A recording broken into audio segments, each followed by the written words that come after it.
TitleMatchNetwork.com. Memories of going all the way to the end of the 40-man Rumble against Alberto.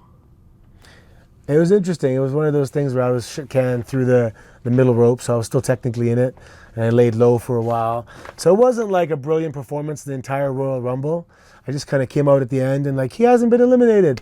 But, you know, during the whole Rumble, no one is saying to themselves, Santino's still in it. I know it was a surprise. Right.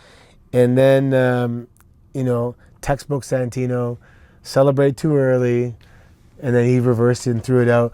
But I have a lot of people that came up to me, they're like, dude, I thought you were going to WrestleMania in the main event. It would have been so awesome. And yeah, that sure would have been awesome. What are your memories of working with Ricardo and Alberto? Oh, they're great. I'm a fan of Del Rio's anyway. Plus, he's got a background similar to yours. MMA and all that. He trained, yeah. He was a national champion in Mexico, Greco-Roman wrestling. He's a badass. And, of course, MMA. And he trained with Marco Rujas. And he's like, he's the legend, man. He's the cowboy. He's just living, you know, he's awesome. Do you think they missed the boat with him when he came back and they turned him heel too quick when he first came back the second time? No, I think as long as he's there, he's fine. Memories of the Elimination Chamber match where you almost went all the way and the crowd went nuts for it. Yeah, it's funny. I came back and I remember Cena saying, he goes, I know what I'm capable of doing with the audience. He goes, I'll not get them louder than that tonight. That was insane. And at the time, you're just trying to, you know, get through the match and you're not really kind of like completely living in the moment. Right. But that moment had a profound effect on a lot of people.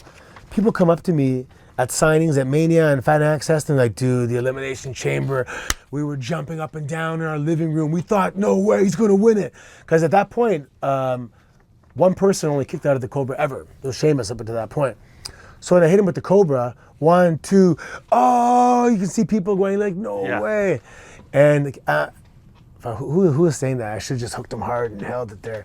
Would have changed my life. But yeah, man, one count away from the history books of being a, what do you call it, Triple Crown winner and champion.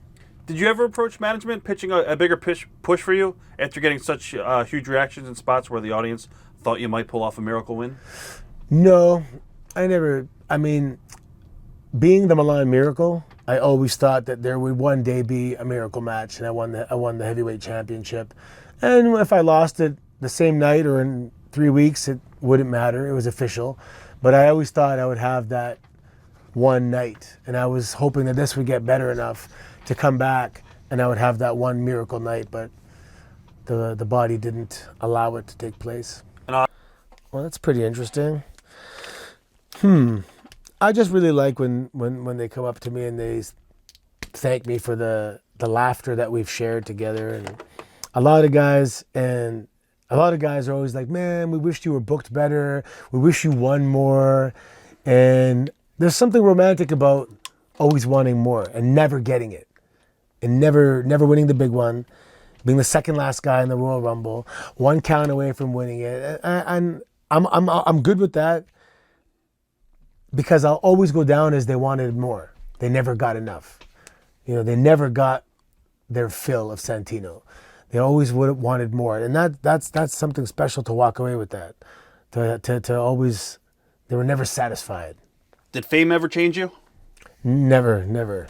Did you ever sit back in a hotel after one of the matches and sit back and reflect like, wow, I came a long way and I made it? Oh yeah. Yeah, I mean that's just a realization, you know. I mean, okay, so I had a Hyundai accent, took me all over Louisville and back 10 times. My little car, and Pepe, his name was. I got it in 2002, never let me down. And then I get signed by WWE. And then I had no problem with my car, but I remember people were like, you're a WWE superstar and that's your car? I'm like, yeah, so what? And then someone else goes, that's your car? A cop even pulled me over one time. He's like, you the wrestler? He goes, this is your car? I'm like, yeah, so what? What the fuck? Who cares? So then I bought a Hummer off of actually Rey Mysterio. Right. Jacked up, like a foot jacked up, monster tires, lights, and I thought it would be more, whatever, in line with what a WWE superstar should drive. But it just wasn't me, you know. It was like driving a tractor trailer to go to the grocery store. Right. TitleMatchNetwork.com.